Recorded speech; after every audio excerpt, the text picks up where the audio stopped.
Kasyajaratin thayyibah, seperti pohon yang baik juga.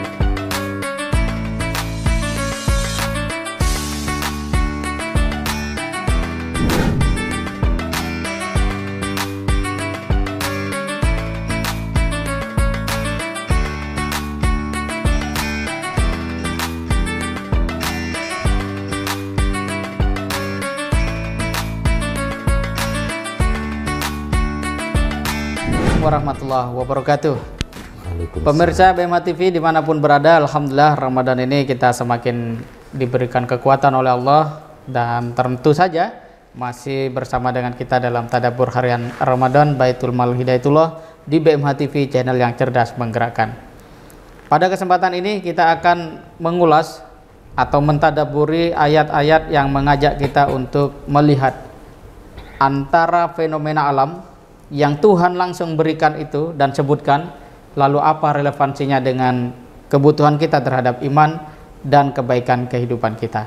Untuk mengulas tentang itu telah hadir bersama saya Ustadz Lalu Mabrul MPDI, Ketua Yayasan Pesantren Hidayatullah Kota Depok, Jawa Barat. Assalamualaikum Ustadz. Waalaikumsalam. Masya Allah. Ini ayatnya kita akan mengajak masyarakat kepada metafora ya, yang Tuhan sampaikan tentang bagaimana sesuatu itu baik gitu ya, dan seharusnya begitu pula kehidupan kita.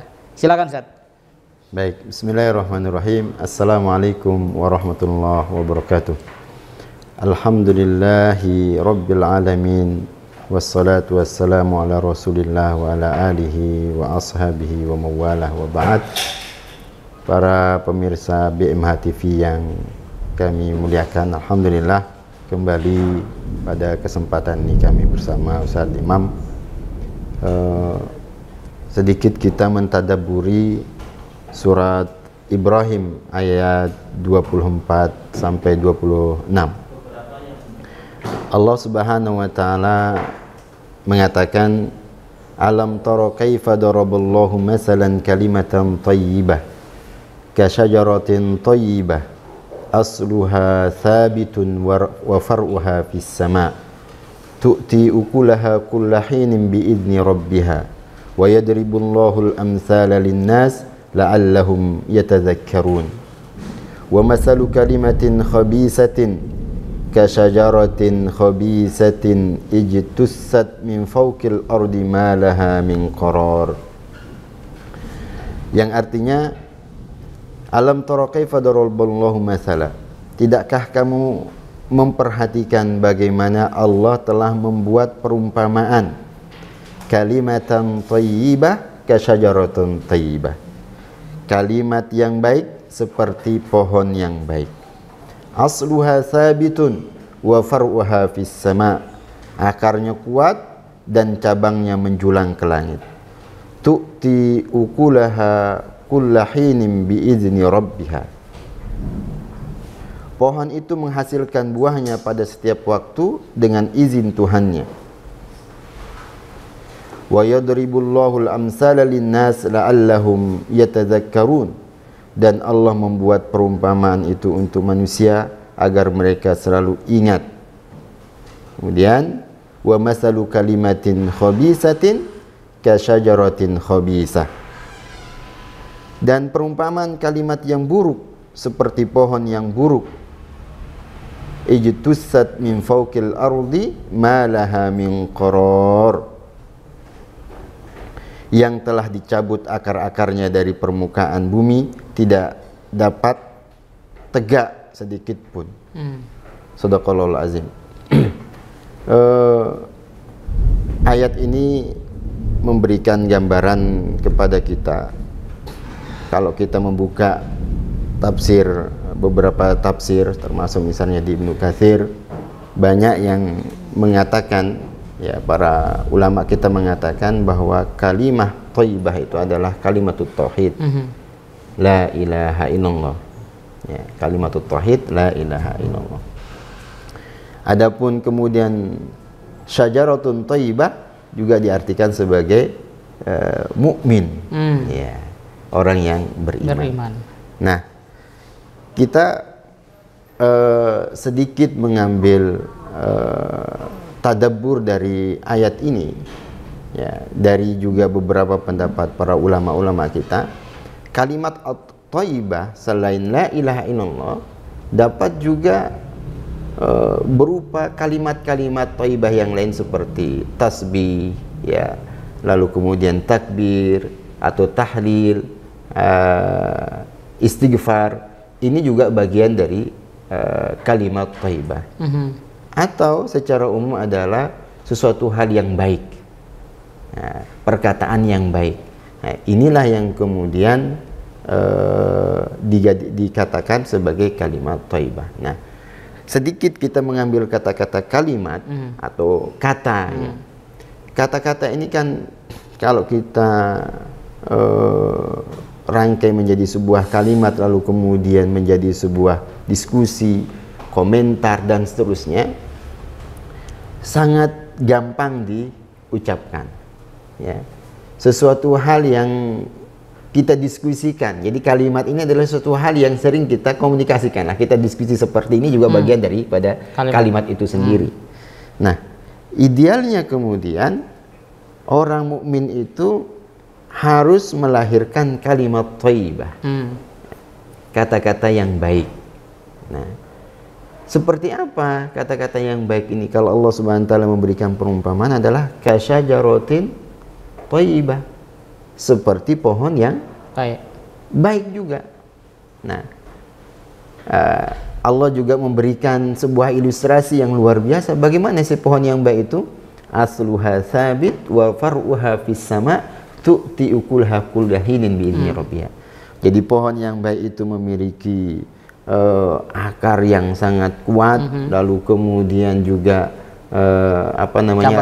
cabang-cabang rantingnya menjulang tinggi ke langit dan juga nanti menghasilkan buah. Nah, ini merupakan sebuah ilustrasi yang sangat konkret bagaimana idealnya kalimat atau sosok kalimat seorang mukmin ini adalah tergambar dari sebuah pohon yang baik ini. Ya. Pohon yang baik itu di mana dia memberikan manfaat yang sangat luar biasa kepada orang lain, ya. Apakah kemudian akarnya, ya, apalagi kalau itu adalah pohonnya yang tinggi, yang besar gitu, ya, maka akan banyak lagi kemudian kandungan-kandungan air yang mungkin bisa diserap. Demikian juga kalau pohonnya tinggi dan ranting-rantingnya menjulang, akan banyak orang yang bisa berlindung di bawah pohon tersebut, ya. Lalu kemudian apalagi dia pohon itu pada masanya nanti akan berbuah. Nah, atau tiba waktunya panen, kemudian memberikan manfaat kepada siapa saja yang berada di bawah pohon tersebut. Nah, lalu sebaliknya, Ustaz, kalimatun syajaratun kalimatun khabithah, ya. Kata-kata yang buruk, yang jelek, khabithah, seperti juga Allah perumpamakan seperti pohon yang buruk juga, ya. Di mana pohon yang buruk itu, ya, yang akarnya terserabut dari bumi, ya. Nah, kalau sudah akarnya tercerabut dari bumi, bisa dipastikan bukan lagi kemudian tegak, ya, maka akan mati dan tentu kemudian juga akan membawa mafsadat. Nah, apalagi kalau kita melihat ilustrasi ini dengan kondisi kita saat ini, Ustaz. Baru ini kita mungkin mendengar berita, tadi saya kebetulan lewat itu IG-nya BMH TV itu menyiarkan tentang kondisi puncak yang longsor, banjir bandang, ya, banjir bandang. Masya Allah, ya, kami juga sudah pernah juga tinggal di situ. Betapa kemudian karena memang pohonnya yang sudah tidak ada, atau mungkin sudah ada tapi juga kondisi pohonnya sudah tidak baik. Kalaupun ada kecil-kecil barangkali, hanya pengindah sebagai biar indah dipandang, hiasan saja. Akhirnya betul-betul itu tidak bisa menahan, bahkan kemudian membawa bencana. Nah, Ini menurut kami adalah sebuah ilustrasi yang harus menjadi cerminan bagi mukmin yang thayyibah. Ya. Mukmin yang thayyibah ini kata-katanya ini memang menghadirkan ketenangan. Komentarnya juga akan memberikan komentar yang menyejukkan, ya. Dan dia tidak akan memilah dan memilih kepada siapa dia harus berkata baik atau berkata benar, ya. Kepada siapa saja maka tuntutannya adalah berkata baik itu. Apakah kepada orang yang dicintai misalnya, apalagi kepada orang yang dicintai, ya, tidak akan kemudian mengeluarkan kata-kata makian dan seterusnya. Atau bahkan kepada kalau kita sekarang dunia medsos itu ada follower, ya, followernya kah atau haters, apa istilahnya haters, ya, hater. Maka dia tetap akan mengeluarkan kata-kata yang baik, ya, tidak terpancing dengan kata-kata yang buruk yang disampaikan oleh haters tersebut. Jadi memang ini juga tidak gampang, ya. Berkata jujur itu juga memang harus perlu dilatih, ya. Perlu juga keberanian, ya. Demikian juga sebaliknya, ya, berkata yang tidak jujur harus kita khawatir, karena dalam sebuah hadis Rasulullah SAW mengatakan sebetulnya as-sidqu tuma'ninah, ya. Sebetulnya kejujuran itu menenangkan, akan bisa menenangkan, gitu. Kemudian wal kadhibu raibah. Adapun kemudian orang yang suka berbohong itu akan membimbangkan, terus tidak tenang, ya, kira-kira begitu. Ya, insyaallah. Ya. Ini yang menjadi PR kita sebenarnya, ya. Kebanyakan apalagi di era media sosial itu memang mampu tidak kita berkata-kata baik, ya, karena kalau dalam sebuah rumusan filsafat itu kan disebutkan, ya, orang tidak mungkin mengeluarkan kata-kata yang baik di luar pikirannya. Ya, betul, artinya betul. Yang mesti dibenahi kan, ya, tadi, ya, kesadaran, ya, itu. Nah, seperti apa formulanya ini, Ustaz? Misalnya kalau dari Nabi atau, ya, ulama. Mungkin kalau kita melihat dari akar makna yang disampaikan oleh para ulama kita itu, kalimat thayyibah itu adalah kalimat la ilaha illallah. Lalu kemudian nanti disandingkan bagaimana kasyajaratun thayyibah itu adalah mukmin. Jadi mulai dan membiasakan, ya, dengan kebaikan-kebaikan atau, ya, kalimat thayyibah itu sendiri dengan la ilaha illallah. Ini kan sebetulnya simbol, ya. Kalimat la ilaha illallah sebuah kalimat yang paling berharga, ya, yang paling mahal sekali, sehingga hasil atau buah daripada kalimat thayyibah ini tentu kemudian melahirkan keimanan yang kokoh itu, ya. Nah, tentu tidak tuntas, tidak selesai sampai di situ. Kalau kemudian kita tadi arahkan biar kita tidak respon, responnya tidak buruk, gitu, ya, kepada orang lain, ini memang perlu juga tarbiyah, perlu juga dilatih. Nah, latihan ini, ya, di samping tadi juga memang kita perlu mengingatkan pembiasaan kalimat thayyibah itu mulai dari keluarga, kemudian, ya, tentu kalau di keluarga itu orang tua, lalu kemudian di mana dia dididik, kemudian bagaimana membesarkan perasaan dan hati mereka, dan bisa juga memberikan keyakinan bahwa sesungguhnya orang yang memiliki kalimat thayyibah itulah yang kemudian bisa merubah perspektif. Karena kalau kemudian kalimat thayyibah ini tidak dihadirkan, Ustadz, yang muncul itu adalah perspektif yang buruk, ya. Termasuk, ya, kita, gitu, ya, mendengar berita ini, dari mana sumbernya? Kita akan merasa was-was, ya, karena memang berita yang kita konsumsi adalah tentang hal-hal yang tidak baik. Ya, contoh misalnya dulu tuh ketika masa COVID, ya, itu kan Masya Allah, yeah. Kalau kita buka beritanya, ini di rumah sakit ini meninggal sekian orang, apalagi orang yang sedang sakit membaca lagi berita itu. Bukannya meninggal karena COVID-nya, tapi adalah meninggal karena ketakutan itu. Nah, sehingga bagi kita yang beriman ini memang harus selektif, Ustaz.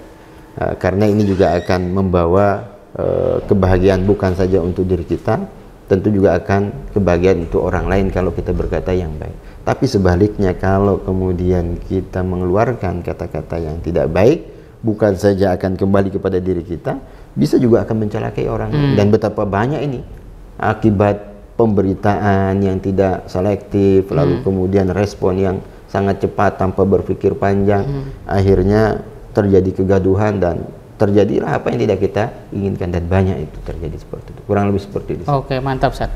Baik, terima kasih banyak Ustaz Lalu. Pemirsa BMH TV, kita dapat mengambil sebuah hikmah atau mutiara bahwa kata-kata yang kita ucapkan berupa la ilaha illallah itu mesti membentuk satu struktur berpikir yang kokoh, yang itu menyuburkan keimanan. Tadi disebut kasajaratin tayyibatin asluha sabitun fil ard. Jadi akar itulah yang bertugas menyerap nutrisi mana yang diperlukan, jumlah air seberapa yang dibutuhkan. Dan seperti itulah juga hidup kita. Terhadap harta kita butuh berapa persen untuk kita, berapa persen untuk kita bagi. Ini tugas-tugas akar itu seperti itu. Kemudian mentransformasi ke batang, kemudian ke cabang, dan menjadi proses fotosintesis ya di dedaunan itu, hingga pada akhirnya dengan izin Allah tibalah masa untuk berbuah. Itulah orang-orang beriman. Dan mudah-mudahan dengan ayat ini kita semakin terdorong untuk memperkuat akar-akar kita, akar-akar yang menumbuhkan iman dan menumbuhkan amal soleh. Terima kasih. Kita akan bertemu lagi pada tadabbur harian Ramadan yang akan datang. Terus dukung BMH TV, channel yang cerdas menggerakkan, dengan cara like, comment, share, dan subscribe. Kita ketemu lagi insya Allah pada periode yang akan datang. Assalamualaikum warahmatullahi wabarakatuh. Waalaikumsalam warahmatullahi wabarakatuh.